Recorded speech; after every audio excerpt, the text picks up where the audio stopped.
Hey everyone, I'm sweating here in my house today. It's like Hot. 70s today. It's 70s. I was outside playing ping pong. Are you sweating There in you the go. oldies? Yep, right before this. So I like ping pong. I used to have a ping pong table. Actually, at my bar mitzvah, we had a ping pong tournament. Oh, nice. Yeah.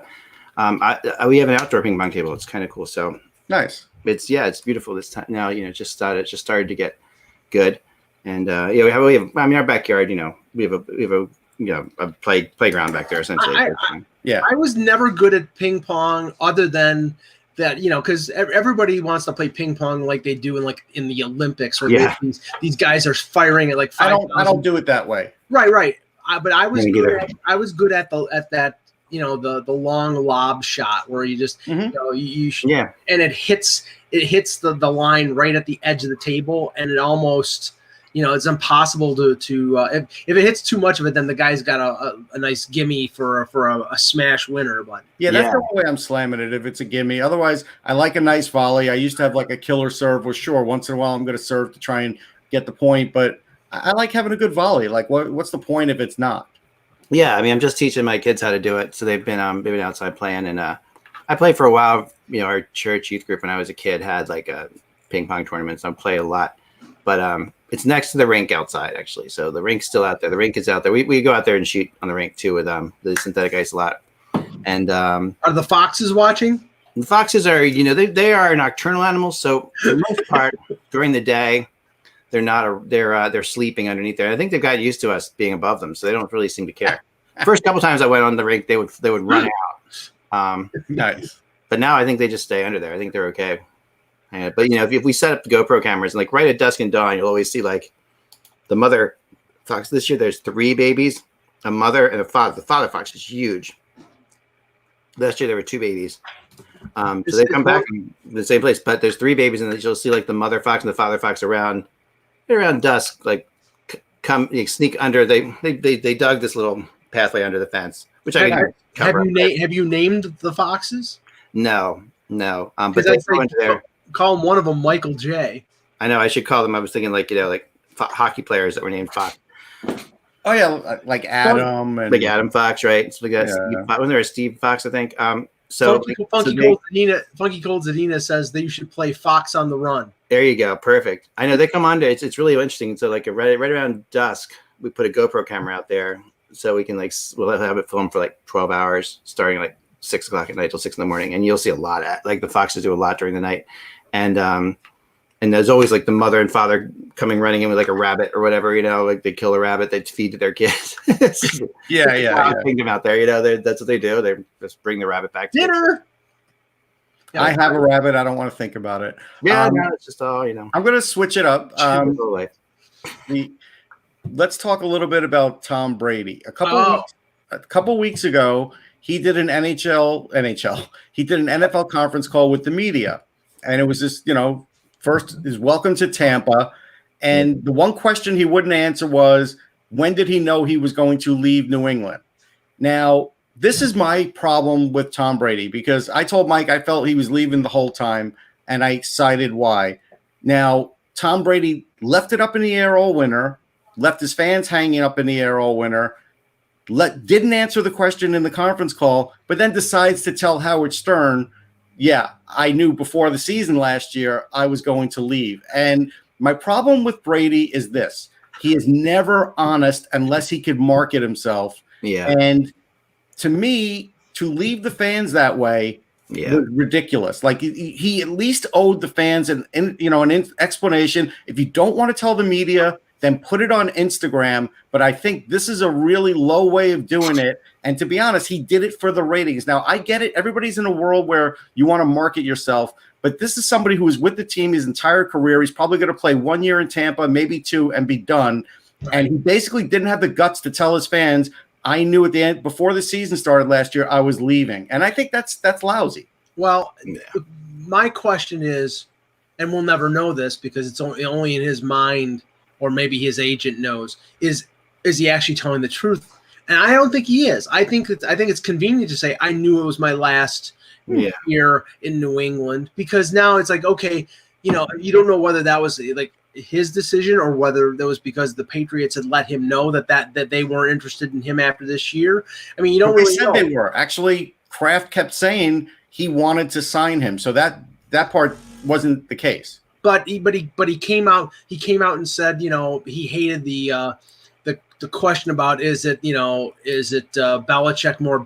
or more him, and he's like, well, Belichick can't do what I do and I can't do what he does. So that was sort of his answer to this, and it's like, okay, well, that's not the way that's not within the way the narrative was sold all this time. It was like, okay, he wanted to go to Tampa to be able to prove that he could win without Belichick. I'll tell you what's going to look bad for Brady in the post. Look, no matter what, he's a Hall of Famer, all that, but it's just far as a guy, what's going to look bad for Brady is if we actually do find out someday that he did go to management and tell Belichick to trade Garoppolo or he wasn't going to stay there. That was the rumor. So they traded Garoppolo to the 49ers. 49ers make it to the Super Bowl, and Garoppolo has a great year. If he really was that threatened by a great backup quarterback, then you know what? Tom Brady loses a lot of points, I bet, with a lot of people. We won't know that for a while, but we always find out. So it'll probably happen in 3 years, 4 years, when he's retired. Somebody will come out with the story. Maybe even Garoppolo himself at some point will come out with the story, but somebody will. And to me, that's one thing you almost never see in hockey. Like, you could have two great goalies. Like the Rangers had Van Beesbrook and Richter, but really Van Beesbrook didn't try and run Richter out of town. He didn't. Yeah. Brett Favre tried to run Aaron Rodgers out of town, though, when Aaron Rodgers was his backup in the NFL, and Brady clearly wanted to run Jimmy Garoppolo out of town. But we don't see it. And that's the thing. I don't like when older players do that. It's like, listen, you could still keep your job, be the number one, and be a mentor too. You can't. Well, you don't see it happening with the Rangers right now. I mean, Lundqvist just wants the respect of being a guy who's a veteran guy, who's earned his place, and for the Rangers to honor his contract. Yeah, the Rangers management right now is saying, okay, we've got to find a way to get rid of Henrik because we want to keep both Georgiev and Shesterkin. I don't think it's going to work out that way because he has all the cards, but you don't see Henrik saying, I want you to trade Georgiev because I want to finish out my career as a Ranger. No, that's a great point. Yeah, true. That's it. True. All right, let's get started here. All right. Today's date, as time keeps moving on, is April 8th. Oh, man, it feels like it should be the end of April already, doesn't it? Right? There really is no point to time or dates anymore. I know, it's true. Although it's Wednesday, April 8th, 2020. I'm an extremely bored Michael LeJoe. I'm Russ Cohen, and maybe I'm going to go back to using the abacus. I'm Eklund. You're watching the HockeyBuzzcast on HockeyBuzz.com. This is the podcast coming to you every Monday through Friday to fill you in on the comings and goings in the hockey world. And today we're going to be a little bit optimistic. We're going to pretend we're going to go to reality and figure out what we're going to figure out tonight, because tonight is the night that makes me kind of the saddest that we've had so far, because we are now reaching the first Wednesday after the end of the regular season, and tonight we would have had some playoff games starting. And the first round of the playoffs is by far my favorite.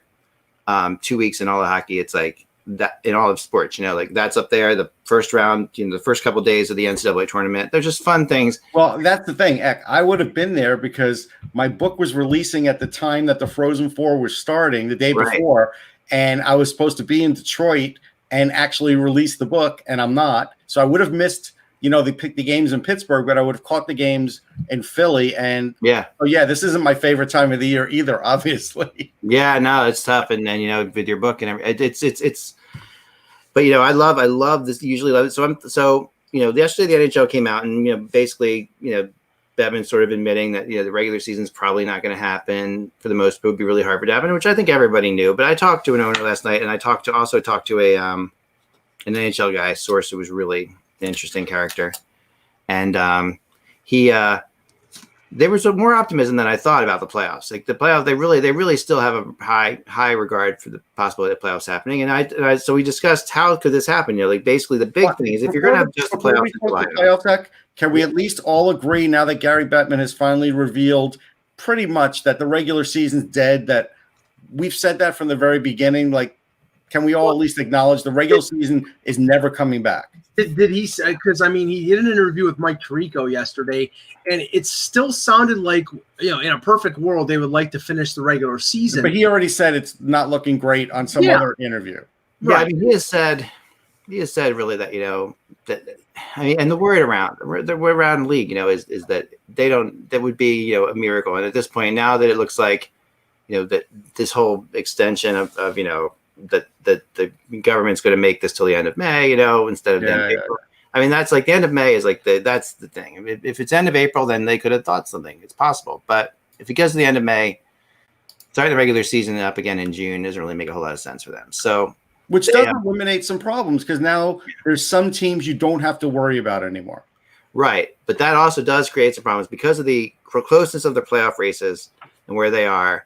Talking to this owner and then talking to one of the NHL people, everybody seems to believe that it's going to just be based on percentages, winning percentage. However, you know, you've got some teams that are definitely not happy about that.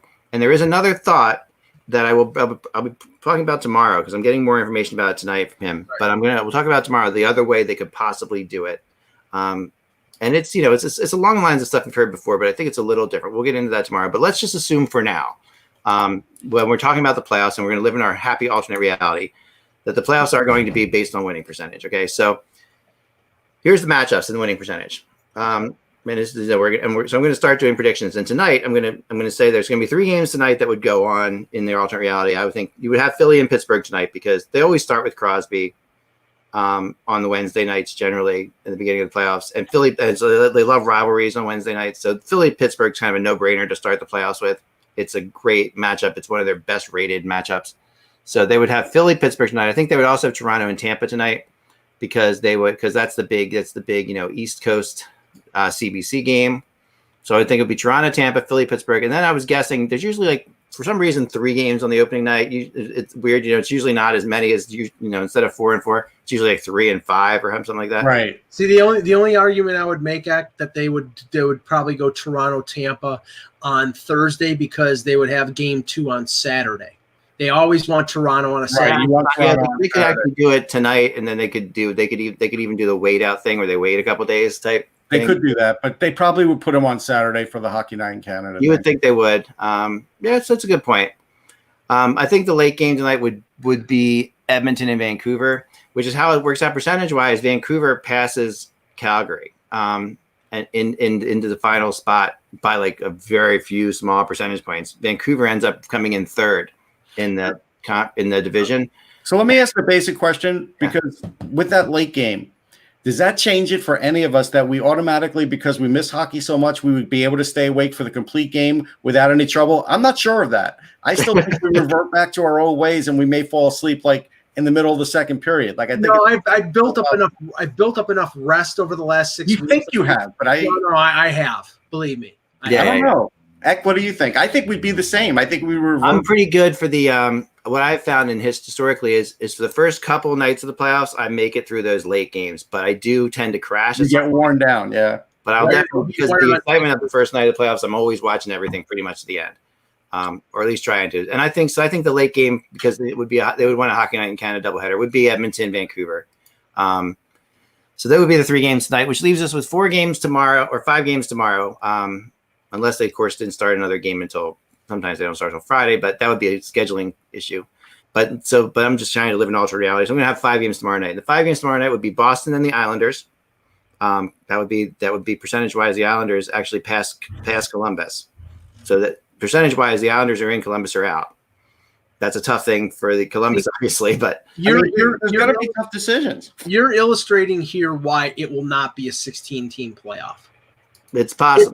I am like. But we're in an alternate reality. We're in an alternate reality right now where there's no way of doing this. I'm sticking with the alternate reality when we make our predictions, but I'm just telling you now that you are going to have a bunch of managers and a bunch of owners bitch and complain. Yeah, but that's on Earth, Mike. We're not on Earth right now. Earth, tomorrow, Mike. Tomorrow we will get into Earth. Mike is trying to argue with the alternate reality. The other theory that I've heard thrown around is not a 16-game playoff. We'll throw that in tomorrow.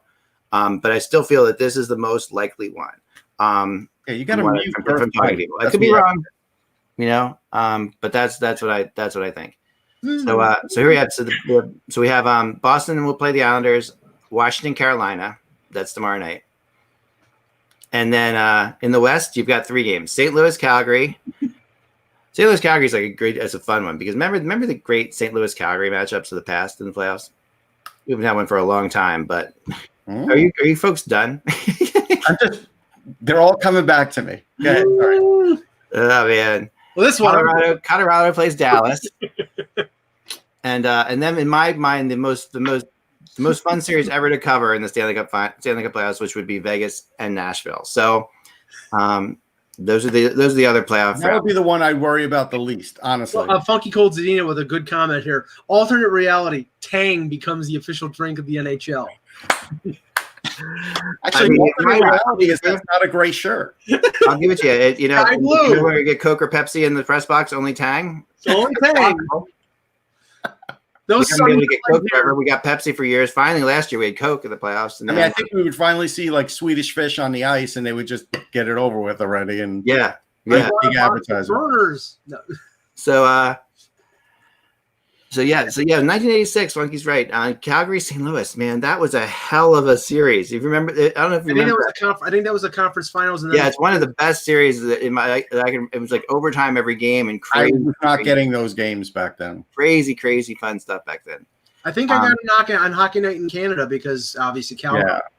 Yeah. There was no Hockey Night in North Massapequa. I didn't get it. You could definitely see it. It was on ESPN. That was when the NHL was on ESPN2. And all I saw some of the games for sure. I don't remember watching that series though. Yeah. So tonight you'd have this great. You'd have a great night of hockey. You'd have the Penguins and the Flyers. You get Crosby.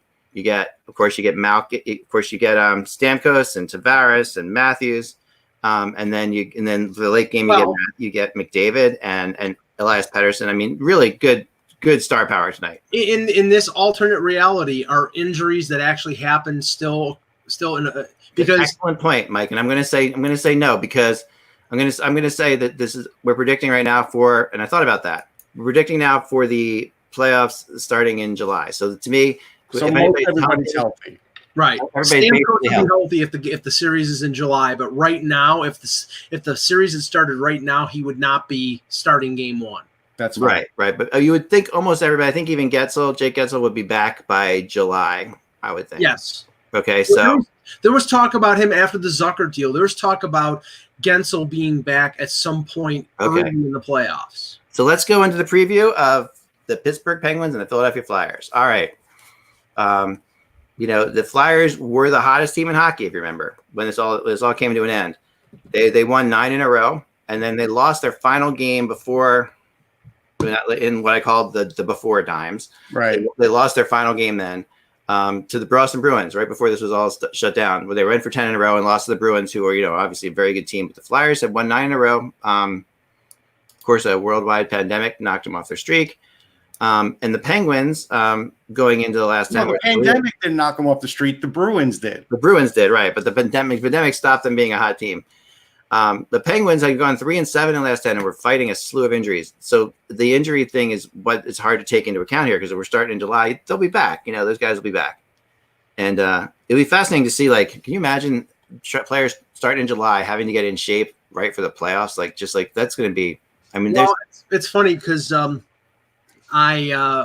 was a conference call yesterday with Sheldon Keefe, the Leafs coach, and he was asked about being in contact with players and how much time that he thinks the players would need to get ramped up. And he avoided the question because they don't know how much time they're going to get. It could be a week, it could be 2 weeks. It's going to be an equal playing field. So it's not a great situation, but right now it's a situation where Tampa's going to be in the same boat that Toronto is. So everybody's going to have – it's all a question of them being able to stay relatively in shape through this scenario and getting back on the ice. If they get back on the ice probably a month before training camp, even if it's informal, then they should be pretty good. I'll tell you this. I just spoke to Gary Roberts yesterday, 2 days ago. And he's heavily into training. He's got his own company and he's got an app. and he has a lot of NHL players that he works with. And I asked him that question, and he said that you have to keep it close. And by keeping it close means you can't eat the way you would eat during the regular hockey season because you can't burn off the carbs and the starches like you used to be able to. Now, that's easy for us to say and him to say, but if you're a younger player, you may not be totally in tune with that yet and may found that you've put on a few pounds just by not even watching yourself because you're not getting the same amount of exercise. So I think it's going to be a mixed bag. I actually think the veterans will be ahead of the younger players in this regard because they know they've been through this before. They've been through a lockout before. They've been through injuries before. I think the younger players are going to have a harder time. Yeah, the younger players are coasting, watching Netflix right now, thinking they'll be fine. And I think what it's going to mean for all these coaches is shorter shifts. You're going to probably, when they normally have anywhere from 45 seconds to a minute, I wouldn't be surprised if the shifts are at the max 45 seconds, maybe 30. There'll be some coaches 20 seconds. You are right. I'm going to bet that they, for some reason, talking to the person I was talking to last night, he believes that there would be like a 2-week training period before the playoffs. That he thinks that they would actually come in pretty hard because he thinks that there will be. I mean, this is all theories. We've never been through this before, but he thinks there'll be like a clearance for certain things before you can get people back in the crowds and stuff like that. Like some people think that they would use that they would actually use the regular season games that they're talking about as almost exhibition games. Wait, hold on. You said something, Mac, that I don't necessarily agree with. Go ahead. Getting crowds back? I don't think we're getting crowds back. I don't know. I mean, the NHL still believes they are. So yeah, I don't think that's going to happen. July, August, I think it's possible. I mean, we don't know. July, I don't think it's possible. Yeah, maybe August, but maybe August. Yeah, I mean, this could be August, September too. I was told it doesn't have to be July, August. We could be talking August, September. But if they have the option, they'll wait till August and go with crowds. Then they will not. Yeah, I mean, because you'll obviously the money is there. Yes, you got to make that. So this year the Penguins Flyers series, the Penguins won 2 of the 3 games. Early trouncing. They beat the Flyers 7-1 early in the season in October, but then the teams didn't play again until January, where they split games like a week apart. The Flyers winning 3-0 in Philly, the Penguins winning 4-3 in overtime in Pittsburgh. In the last few years, though, remember Flyers fans used to fall back on, well, we always win when we're over there. That stopped. Yeah, this become a home series for a while now. Over the past 2 years, the Flyers have won 4 of 7 against the Penguins. Before that, the Penguins owned the Flyers for a little while. But recently, this could come down to the goalies, which is a really interesting matchup because you're going to have, Carter Hart. Obviously, this is going to be Carter Hart's first playoff series in the NHL. Yeah, I don't think it gets that close. Yeah. Okay. Honestly, I give Philadelphia all the credit in the world for doing what they did late in the season. Winning as many games in a row as they did and playing above a level that I thought that they were capable of. That being said, Pittsburgh added Zucker. If they get Gensel back, which they will, and if this is what plays out in July and August, they will have Gensel back. And their defense is already better than it was a year ago. Right. You'll have Dumoulin back. I mean, I know he came back late before the shutdown, but everybody will be healthy. And honestly, it's like I look at the goaltending matchup as you're referencing, and I think Carter Hart is going to be a fantastic goalie, and he's a good goalie right now. But Matt Murray's won 2 Stanley Cups, so I'm going with Matt Murray over Carter Hart. And how many games, Mike? I would say 6. I think Pittsburgh in 5. I think unfortunately, Flyers fans have vastly overrated what this streak is and what the team is. I think when you're actually matching up the players, I think the problem is, yes, the Flyers did bring in some veterans. That's great. And that does give them a chance. Everybody has a chance in the playoffs. I think the problem is you don't know what kind of pitfalls Carter Hart's going to run into in the playoffs because he's likely to have a shaky moment or two. There's no question about that. Yeah. And Pittsburgh has all the experience. Now they're going to be healthy. Tell me how the Flyers are going to match up down the middle against Pittsburgh when you get to the third line. That's what I want to know. And could you say in a way that the Flyers peaked too early because they won all those games in late February and early March, and who knows what they would have done in the last 2.5 weeks of the regular season. But even if they had maintained that pace, you go into the playoffs like winning 17 of your last 18 and you lose the first game. All that progress, all that positivity is gone with that one loss. No, I mean, and the team's a tight locker room. I get all of these things. They're a team that's so nice record in the NHL. Forget that. This is a team that's starting to get better, but if they're in their infancy, yeah, the Penguins are a team that's starting to get worse. I mean, remember that? No. I mean, yeah, they are. But not when it comes to the playoffs, Zach. We don't know that. I mean, the Penguins, the playoffs. What were the Penguins like in the playoffs last year, Russ? Well, last year was a bad year for them. They had this year. They were better going into the playoffs last year than they are right now. Better team wise, no. Yeah, better. You're going by record. I'm telling you, I'm going by players. Better record wise too. They finished hot. They had more points. They were what? Right. Last year turned out to be a bad year for them in the playoffs. The year the Caps won, if Phil Kessel wasn't hurt, I'm not sure the Caps even beat them. So we can go back to that. I was at the game. Yeah, but I think that their trend has been downward. The Flyers' trend's been upward. I don't think you're giving the Flyers enough credit in the series. I really don't. They're in their infancy. This team, this group, except for the few veterans, they are. God, heck, there's so many players that are going to be in the playoffs for their first time. Yeah, but that's also true on the Penguins, by the way. And the Penguins' defense is not – the Flyers' defense is way better than the Penguins' defense. It's not close. Way better? No, it's not. Yeah, it's not close. I mean, go player by player. I mean, you can definitely close. It is. No, it is. I mean – oh my goodness! Tell me who you want to go player by player. I will. I really think you're underestimating it. Other people agree with me too, but I think that you're really underestimating this Flyers here, and I think you have for. Listen, I didn't pick this Flyers team to make the playoffs, so I was underestimating them at the beginning of the year for sure. I didn't think they were going to make the playoffs. I didn't believe in them until. I'm not underestimating the Flyers. You're overestimating the Penguins. That's the bigger. No, I see. I don't think I'm overestimating them. They've won Stanley Cups in the last 5, 2 of them in a row in the last 5 years. A long time ago, Mike. I mean, not really. Yeah, in NHL terms, the Penguins Stanley Cups are not right around the corner. I mean, when was the last one they won? 17, 2 seasons ago. 3 seasons, yeah. 3 seasons ago, excuse me. Yeah. I will just say it like this. The Penguins' third pairing is better than the Flyers' third pairing. If you want to match up everything else and say it's equal, I'll give it to you. Oh, it's better than equal. It's not better than equal. Like, now you're going to tell me Provorov's better than Letang in the playoffs? Is that what you're going to tell me? There's no two ways about it. You can't say that yet. He hasn't proved you cannot. Letang, have you seen Letang lately? Has been horrendous. Yeah, Letang sucks until all of a sudden in the playoffs he's a point a game. And this year he's been awful, just absolutely awful. I know a lot, so do you. It's like Letang has been terrible. He's not their best defenseman even. And being dominant at home and during the regular season is great, but I had to look this up. The third best record in the NHL at home in 2012 was the Vancouver Canucks.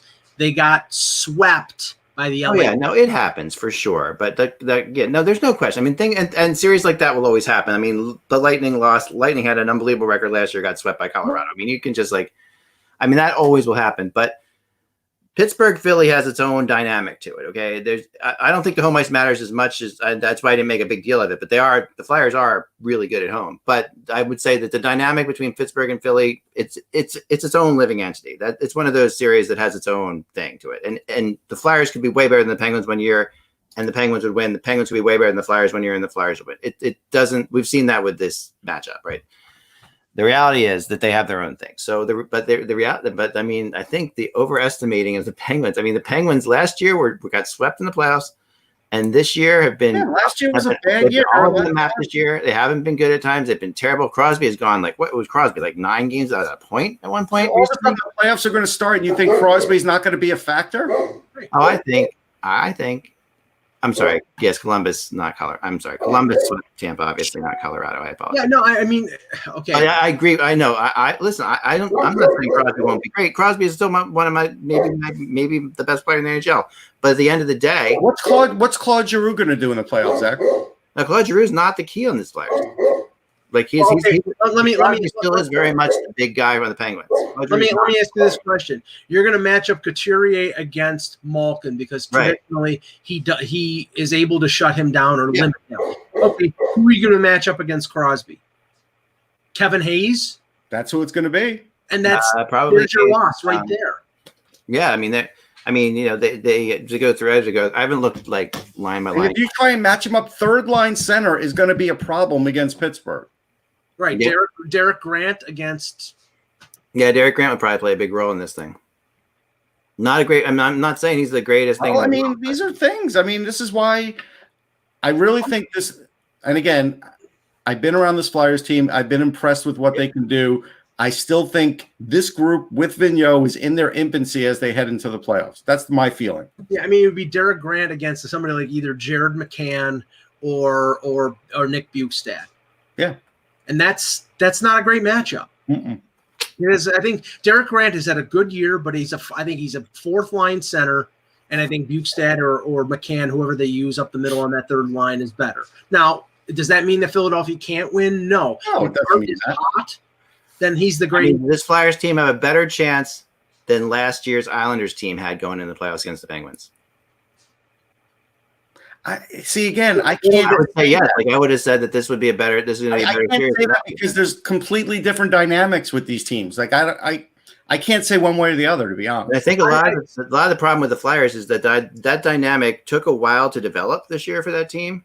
And I'm not saying that if we start up in July again, it'll be right there. And I freaking hate being in the position like where I'm defending the Flyers like this because people will say I'm a homer. But I'm really legitimately saying that I think this to me is more about the Penguins being overrated than the Flyers. Okay, and that's the thing. I don't perceive the Penguins as being overrated, and especially after the deadline when they add and. I think their depth at forward blows the Flyers away, especially when you brought in Tanev as an unrestricted free agent in the offseason.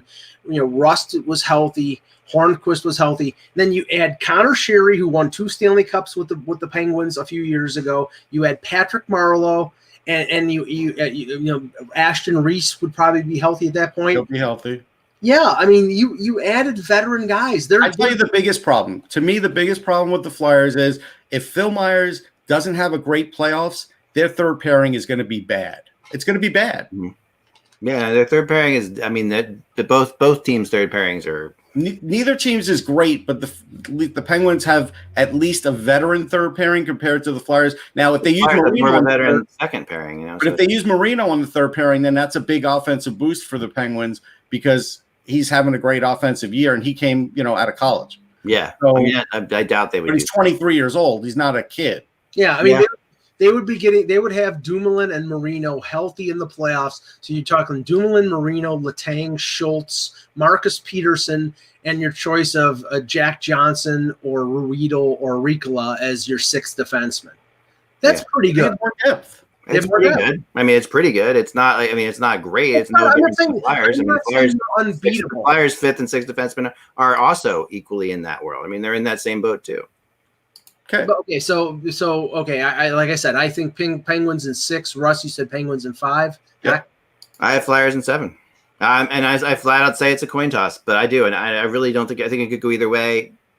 It's really. I mean, the thing that does worry me is the Carter Hart being a rookie thing. No questions asked. That's a big deal. But Matt Murray has not been money this year. Will he switch back on? He wasn't money last year in the playoffs. I mean, there's different things that we don't know. Like, will he switch back on? If Matt Murray's worry the Stanley Cup for him, then this series is over. I think the bigger worry is Stanley Cup for him. But this Penguins is not. This team is not the Penguins. Even if you don't get 100% Matt Murray. He's been all through this before. If Carter Hart has a shaky performance on the road, you're going to start worrying about maybe putting Elliott in on the road again. But Elliott has been very good this year. So that's I know, but I'm just saying they're not going to take Matt Murray out for anything. They're going to ride him no matter what. But still, Carter Hart, if he doesn't do well in his first road game, you can make an argument that at some point Elliott would get in there on the road.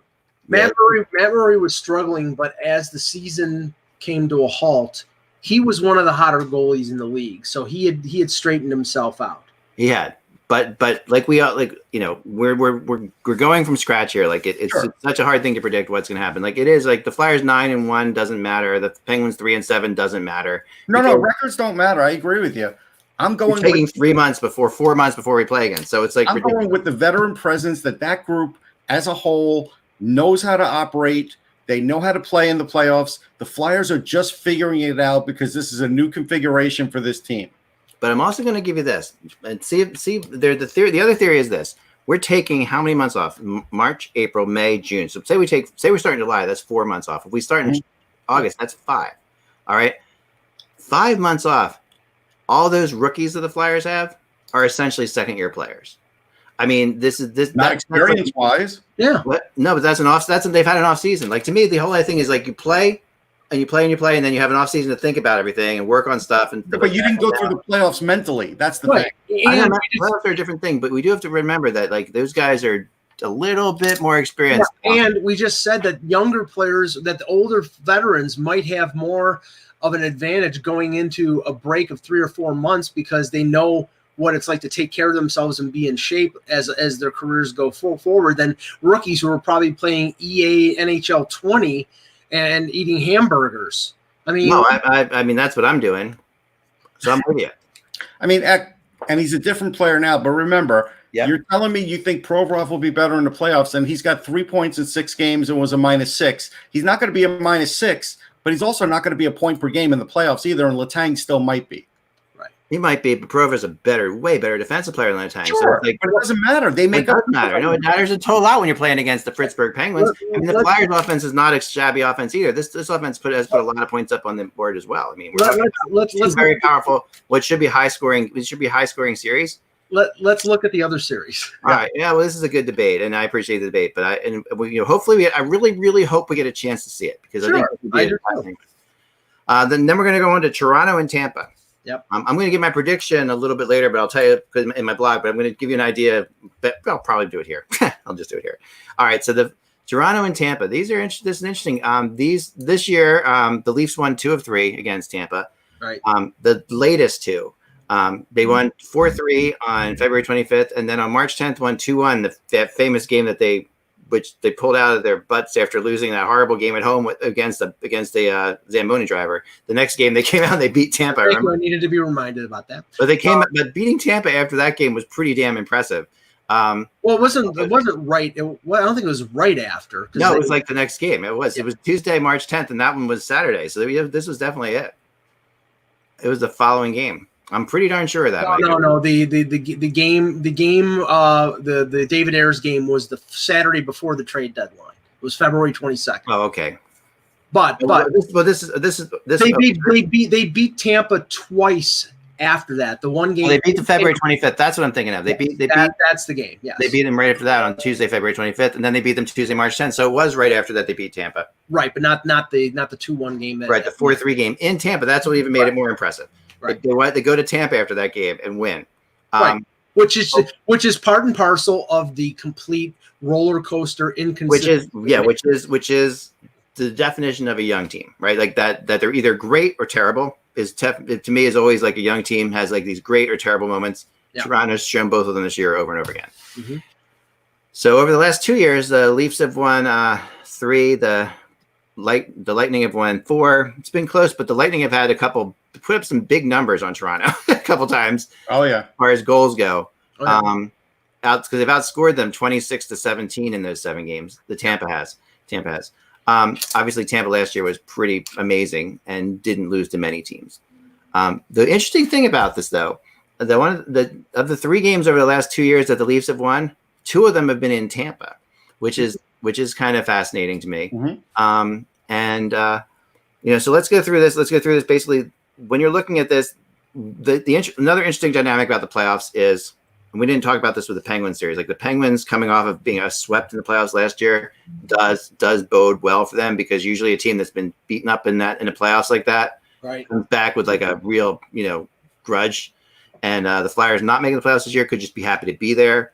So that also plays in the Penguins' favor, but I'm still saying Flyers in 7. But let's look at this. Both of these teams last year lost in the first round, but Toronto's been stuck in the first round for many years now. Tampa lost an embarrassingly epic way in the first round last year. Right. So I'm going to give Tampa a little bit of a wanting to win this more type thing. It's tough. Both teams really want to win it, obviously, but I think Tampa has more to prove a little bit.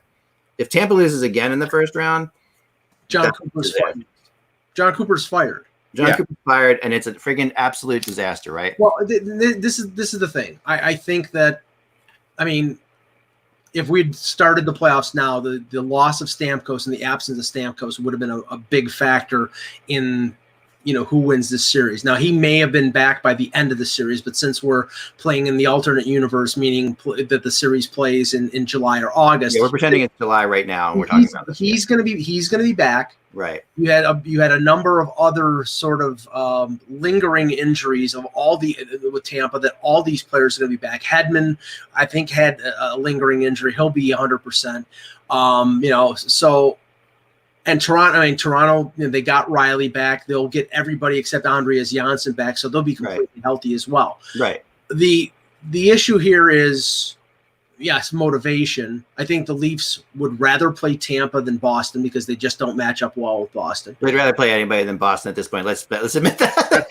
They would rather play anybody. Yes. Boston again. And then Leaf fans would rather play anybody but Boston again in the first round. But that in and of itself doesn't mean that they have a better chance of beating Tampa. I think Tampa plays a similar style to Toronto. They both play offensively. I think that Tampa plays better defensively than Toronto does, more consistently. Agreed. Vasilevsky is a better overall goaltender than Frederik Andersen. I think Tampa's defense overall is better than the Leafs. And the addition of Goudreau and Coleman with a healthy Tampa lineup makes them probably the best forward complement in the NHL.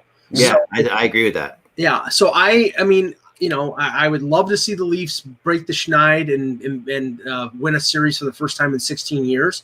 I just don't think they'll do it. I think they'll lose in 6 at best. Yeah. Would Toronto hold who holds the home ice advantage in this series? Tampa.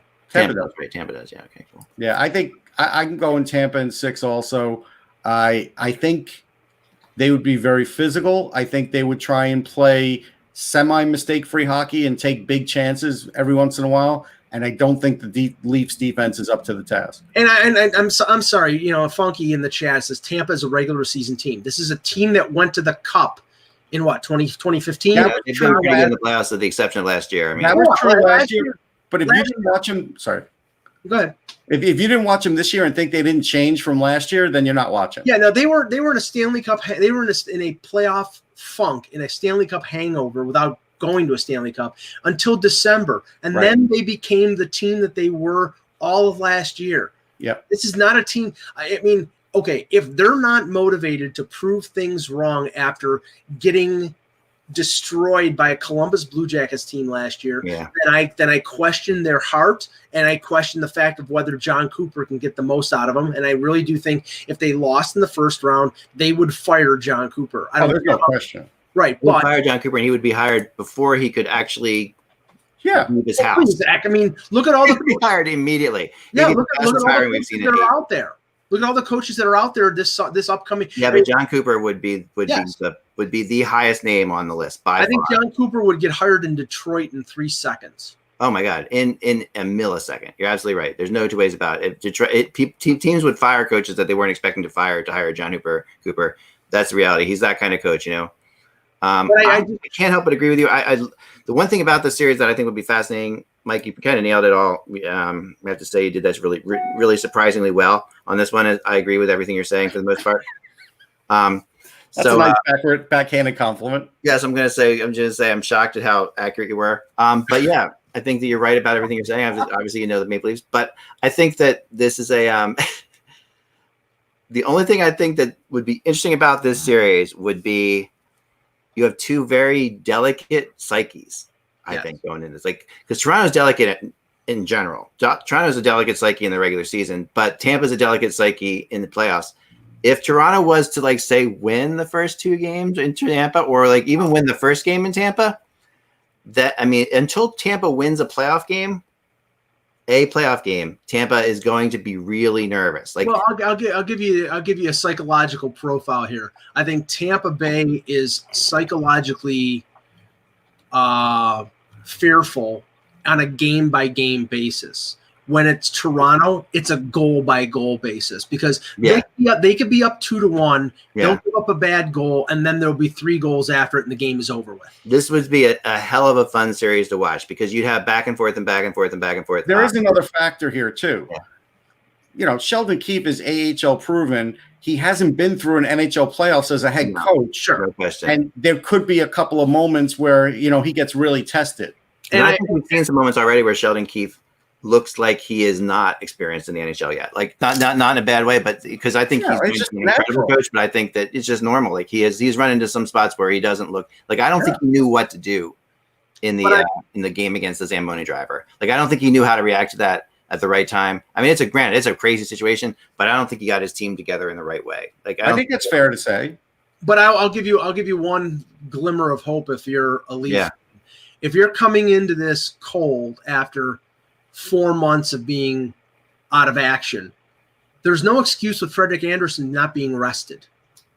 And Frederik Andersen, when he is rested, is one of the best goaltenders. True, that's a very good point. And you know, I mean, they go out of their way. I mean, they suffer, you know, home ice advantage to keep that guy rested. Yeah, but I'm going to give you a possible negative here. If Zach Hyman's partaking in matzo ball soup, which is high in sodium, and brisket, he's falling off the diet there. Passover starts tonight, right? Yesterday. Does it just start yesterday? I thought it was last night. No, I think it starts tonight. We're having everything tonight. It's tonight. Oh, Sunday night. Yeah. My wife's doing something for tonight. We're doing a Zoom Passover with her family. Are you doing a Zoom Passover? We're not doing a Zoom Passover with her family, yeah. Wow. That's hardcore, man. Good for you. Well, you know, I mean, they've had some Passover in worse conditions than this, Russ, in history. You know that. That's true. So, as bad as it is right now. Russ, they did have Zoom in the old country. Yeah, there were some rough Passovers that they got through. So, you know, I always admire the Jewish people for that. I'm not Jewish, but I admire that for sure, 100%. All right, so here we go. This series to me is about. It's very much what makes it. It's very much about back and forth hockey. It is very much about the fact that the Lightning defense is just worlds ahead of the Maple Leafs defense. I mean, it's not that part is not even close. Hedman's better than maybe three of the Maple Leafs defensemen put together. So let's just like, I mean, the reality is that there are probably, you know, how many think about this, how many of Maple Leafs defense could actually play on Tampa or break their top six? Morgan Rielly and Jake Muzzin. That would be it. That would totally be it. And Jake Muzzin would be on the edge, I think. Morgan Rielly's definitely. Oh, he's better than Brady. He's better than Braden Coburn. He's better than Cernak. All right, I'll give you that. I'll give you those two. Yeah. All right. Muzzin's probably a number 5 on the Lightning, and I think Rielly is a 2. In a year, Sandin might be able to crack the lineup. Yes. This could end up being like, can Anderson steal it type series? Like Anderson could be the difference, you know. And they've been waiting for that, right? They've been waiting for that from. There is no way, even in an alternate universe, that you believe that. You're saying it, but there's no way that Eck actually believes that. You guys don't listen. You don't listen to me. This is the thing. We do. We do. No, you don't. You just sit there and you make faces and you pretend to listen, but you don't really listen to me. Like the reality is this. I like Anderson as a goalie. I don't think he is necessarily the number one that you're going to win a Stanley Cup. But I also think that Anderson has the ability to be one of the top goalies in the NHL on given nights. As much as Carter Hutton. No, I don't. Carter Hutton again. This is not a Carter Hutton scenario. Anderson's way better than Carter Hutton. I'm not comparing the two. You don't love him in the playoffs, though. You know you don't. I don't love him in the playoffs, no. But I think at the same time, he does have the ability to make certain kinds of saves, like and actually the kinds of where I think he's at his best.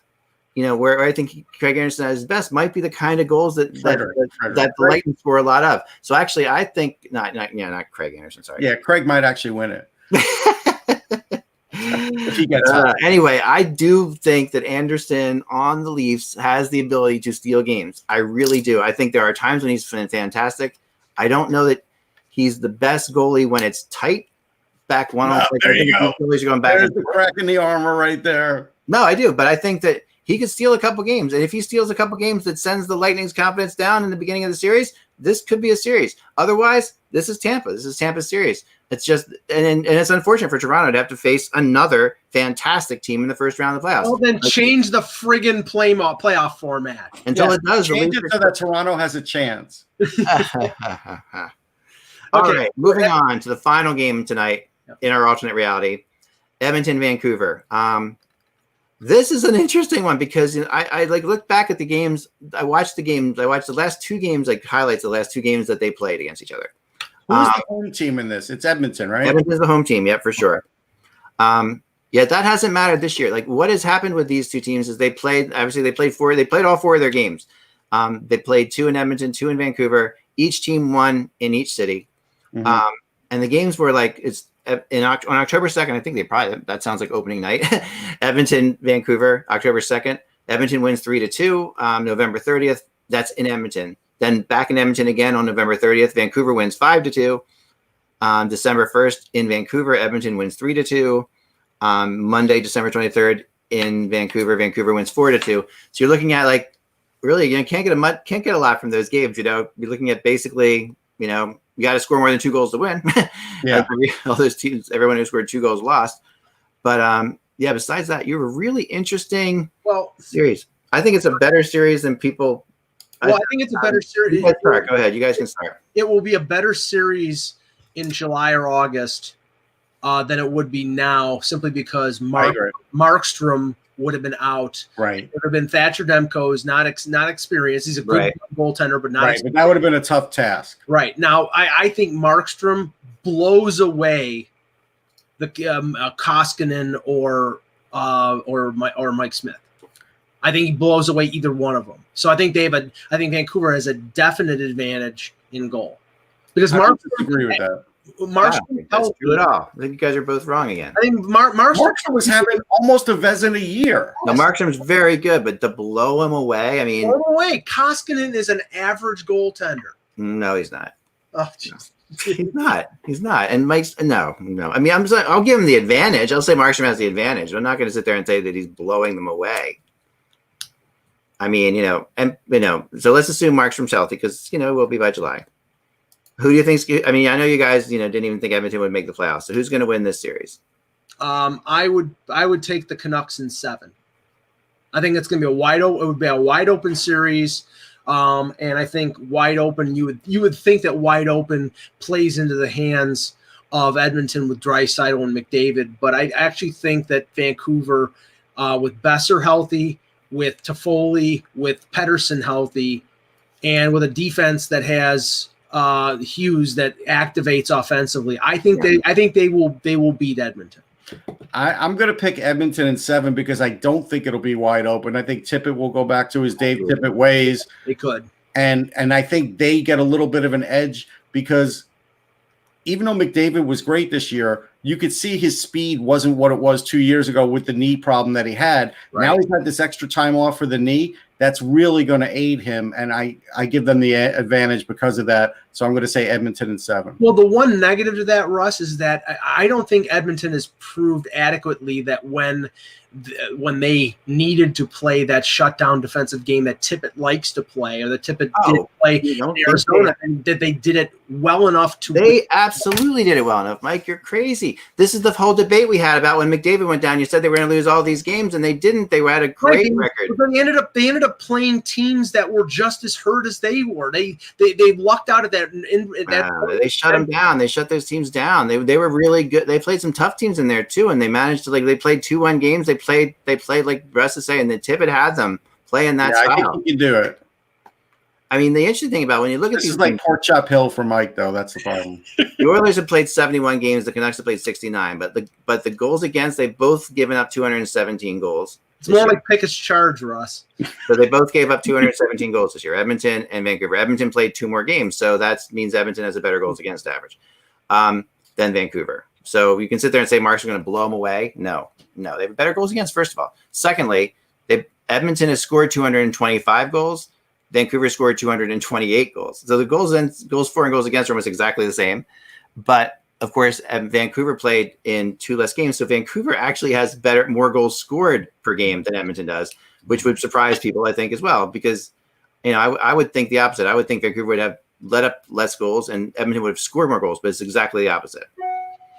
I will tell you that Markstrom has an 11.4 GSAA and Koskinen is a 9.2. That's a difference. It's a difference.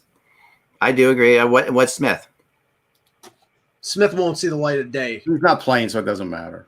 I don't know about that. Tippett's the kind of guy Tippett's showing he's not changing his goalie.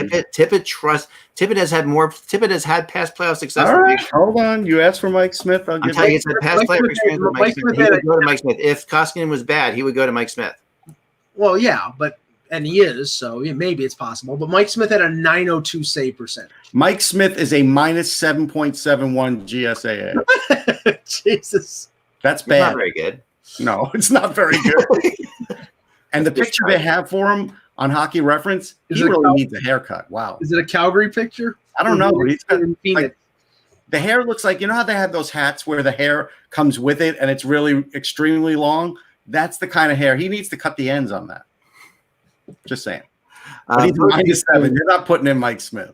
The issue I have here, the reason that Edmonton wins this series is Vancouver has been horrible on the road this year, and I think that's fair. That's the big issue. Like Edmonton 17-11-6 at home, so that's 17-17 at home. That's how I see it. Right, they're 500. Edmonton's 500 at home. They're 20 and set, but Edmonton on the road is 14-3. So that's the 3 games above 500 on the road. Vancouver at home 22-9-4. So they're 22-13 at home, Vancouver. But on the road, I'm going to give an update, Ek. Edmonton's forward Colby Cave came out of emergency surgery in Toronto, so they removed a cyst that was causing pressure on his brain. If you remember, he had a brain bleed the other day. That's sounding a lot better for him. Oh, that's good news. That's good news. That is good news. Vancouver on the road, 14-18-2. So they're 14-20 on the road. That's a big difference. And winning in Edmonton's going to be a tough building to play in. They're in the playoffs again. They're going to be fired up. It's going to be a tough. I think that's why I think this is Edmonton series to win in 6 or 7. It'll be closer than people think. I think it'll be a fun series, an exciting series to watch, though. I agree. I think all 3 of these on the opening night are 3 like really fun series. Oh no, they're going to be fun. Yeah, opening night would be great. But all three of those games. I mean, you're going to see some goals scored. Put it that way: Pittsburgh, Philly, Toronto. Tampa and Edmonton, Vancouver, you're going to see goals scored. I think Hockey Night in Canada would be extremely bummed if they end up with this series rather than the series based on the standings right now, which would be Edmonton and Calgary. Yeah. People want to see blood on the ice, and you're going to. No, of course, you want to see Edmonton, Calgary, but it's just there's really no. But I think Mike hit it. You may not want to admit it, and I like Kevin Hayes, but Hayes matching up against one of the top 2 in Pittsburgh is a bad matchup. I don't like Kevin Hayes that much, but I don't think that's who the Flyers would match him up again. I don't think the Flyers would match him up. They're going to put Giroux back at center? They could, but I don't think they should. I think have Giroux take most of the faceoffs. Remember, we'll do that to Hayes. Remember, you're talking about who. Although Giroux and Crosby have a pretty good history, they do play. That's not a bad move if they do that. You're talking about who you're going to match up against Crosby. You're not going to put Nate Thompson against Crosby. No. Derek Grant against Crosby. It's going to have to. By process of elimination, it's got. That's going to be the matchup in Pittsburgh, and that's where they're going to have an advantage. Right. No, in Pittsburgh, they are going to. In Pittsburgh, I think you have to take Crosby. You have to separate. I think you have to separate Giroux and Couturier in Pittsburgh. You almost have to do that because if you're the Flyers, otherwise you're. I don't know if AV will do that. It might take a few games. Yeah, it's possible. I don't know. I will. Some people want me to play this on NHL 20. Part of me is thinking that I may play these games out on NHL 20 a little bit as they are, using the current lineups. Sure. Part of me is thinking I might actually just go to the alternate reality and come back with the scores for you guys, just like and just tell you exactly what happened after I go to the alternate reality and return. We'll see. And the problem is that you're the only one covering the game in the alternate reality. I know, so I'm the only one who knows what's happening. I'm the only one who has the ability to travel in alternate realities. We've seen this before, so I think that this is going to be fine. I mean, I'll be honest about it. Could I bet on FanDuel? I'll tell you this: because I picked the Flyers to win the series, they're probably going to lose because that's usually. Whenever I pick the Flyers to win the series, they lose. Reality. What? Could I bet on FanDuel in the alternate reality? Absolutely. I'd be guaranteed to win. Problem is, Mike, you've always lived in an alternate reality. But you could try to go to my alternate reality if you want to.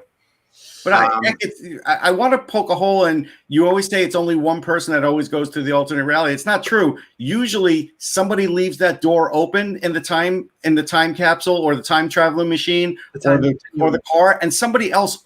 Otherwise, there's nobody to chase the other guy. So I disagree. In most movies, somebody else will get through too. True.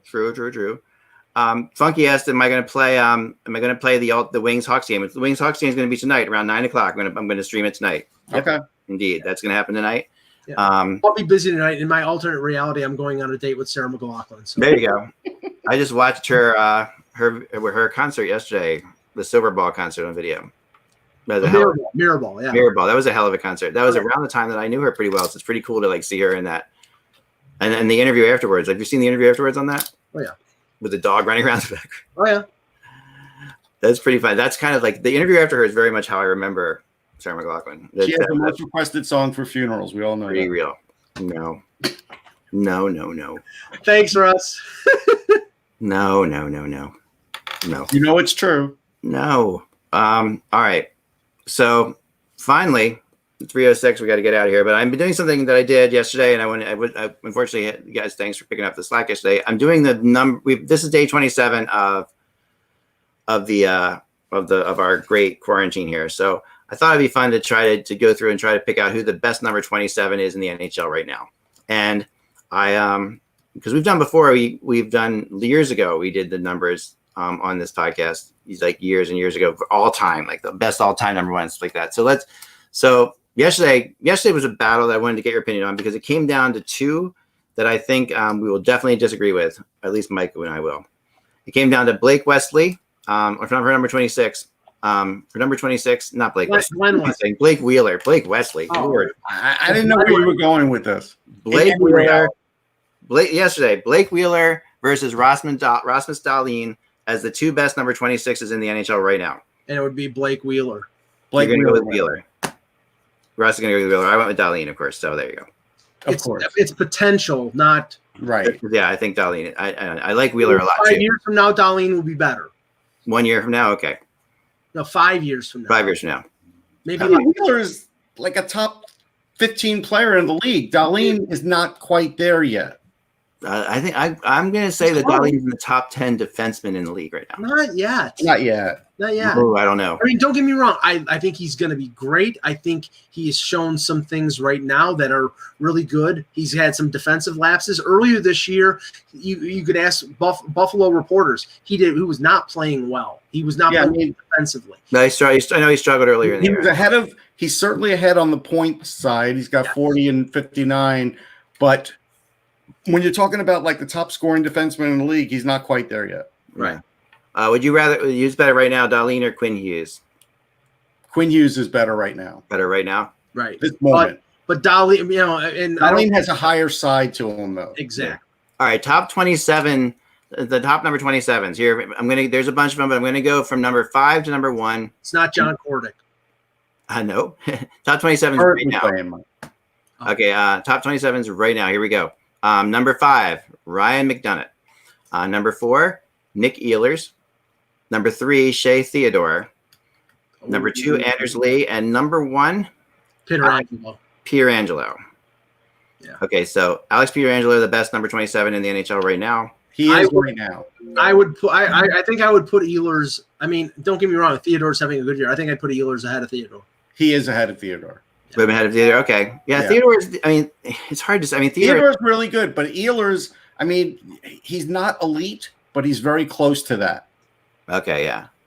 All right, so here's the other 27s that I didn't. The other 27s in the NHL. You tell me if any of these belong in the top 5. Okay. Yeah, can I just say because I saw this list and you put Carl Alzner down. Why are we putting somebody from the Laval Rockets? Because he doesn't play for the Canadians anymore. Yeah, I took the list from that page that says, the guys that were number 27. Oh, okay, I get it. Okay. So Carl Alzner, Nick Bukestad, Adam Boquist, Austin Cesarnik, Alex Galchenyuk, Ryan Graves, Mike Green, Curtis Lazar, Alec Martinez, John Moore, and Ryan Murray. Ryan Murray was the one I debated the most. You've got the best ones. Murray, if he wasn't injured, maybe could get in the conversation. Yeah. But you've got the best one. Anthony in the chat says Martinez is now wearing 23 with Vegas. Oh, he's wearing 23 with Vegas. Okay, there you go. So tomorrow we'll be getting into number 28. It's just a fun little thing to do, but as we continue on, and then also tomorrow we'll have the results of after I return from the alternate reality, the results of tonight's games, and we'll predict. Boy, I can't wait for that. And I mean, it's just, and I don't even know what to say. There was a couple news items that can wait. Based on the argument, Mike, I don't know if Pittsburgh has a chance in the alternate. No, because here's the thing, Russ. I'm able to separate my predictions from what will actually happen. I think They're gonna put the cup in the hands of the Rocky Balboa statue. You know, it's like it's gonna be marched down Broad Street. I mean, I could sync it. I could play it on here. You know, I wish you would do it on there because I don't trust you. Don't trust me. Good Lord. Russ, I thought we had something here. We do in the regular. I don't trust you in the alternate universe. I trust this, that if I go in an alternate reality and I pick the Flyers to win, they're going to lose that series. I know that. That's the way my mind works. No, there's a chance that the Flyers lose that series in the alternate reality than win because I predicted them to win. Do it on the machine. All right, we'll see. Maybe I'll do it on the machine. Everybody's kind of doing that though, so I don't know. We'll see. Tomorrow we'll also get into. I know we do it on Stratomatic hockey. Yeah, I thought I had lots of ideas on how to do this, but we'll see how this plays out. I got plenty of concepts on this. Believe me. I'm sure you do. I think we could have one of the things I want to do is have people tweet to me like one thing that happens in the game, like it happened in the Flyers Penguins game, like just a play that happens, like Crosby, and then take all those things that people tweet at me, combine them in some way to make a game. I think this is just briefly. This is worth mentioning just as we close our KHL correspondent Avis Kilnans. If I always butcher the last pronunciation of his last name, but I think that's correct. He basically is saying that CSKA Moscow's roster will probably get reduced by 10 players because up to 10 of them could be in the NHL next year. Yeah, Kaprizov is somebody we've talked about a lot. Alexander Romanov, the Montreal Canadiens prospect, but guys like who have been in the NHL before, like Anton Slipachev, Mikhail Grigorenko, Nestorov, Marchenko are all free agents, and their cap went. Yeah, they're all coming back. There's no doubt. Yeah, and there's a couple other ones that are free agents. Konstantin Olkov, and I think there was one other. Max Shalunov. Shalunov. Yeah, I talked about him 2 days ago. He's a Blackhawks prospect. Yep. So that is going to be the norm. I think we're going to see that during the summer. These players, like we saw with Barabanov sign with the Leafs. Yes. I don't know if all of them are going to. They're not all going to be free agents, Mike, because some of them. They're all free. According to him, they're all free agents. Well, Kaprizov's not. We know that. Well, no, but his contract is up with Moscow. No, with Moscow, but not when coming back to the NHL. He's not. No. I think you need to make that clear because a lot of these guys will revert back to the team that has their rights. Right. He's a Minnesota product. Silverberg is an Edmonton product. Shalunov is a Chicago product, and Romanov is a Montreal product. But the other ones are unrestricted free agents. Okay, there we go. Anthony S in the chat room. Yes, Green is number 27 in Edmonton. Yeah, but he played one game and got hurt, so he doesn't count. Yeah, but we're not, and he wouldn't be in the top 5 anyway. He's probably going to get hurt in training camp before this playoff starts too. He's probably going to get hurt when he breathes. Let's be real. Yeah, all right, that's fine. So tonight, guys, 9 o'clock or after 9 o'clock after from 9 o'clock on, I'm going to stream a bunch of games to celebrate the fact that the playoffs should be starting tonight. I'm so glad after the Schitt's Creek finale, though. Yeah, there you go. And it'll be, and then maybe I can be convinced to stream this Flyers Penguins game. You're gonna have to do something because I'm just not gonna buy the alternate reality whatever you bring back from the other side. Yeah. Be prepared to be under the microscope. Oh, believe me, I'm not. Russ, I live my life that way. I'm gonna watch it. You just met me.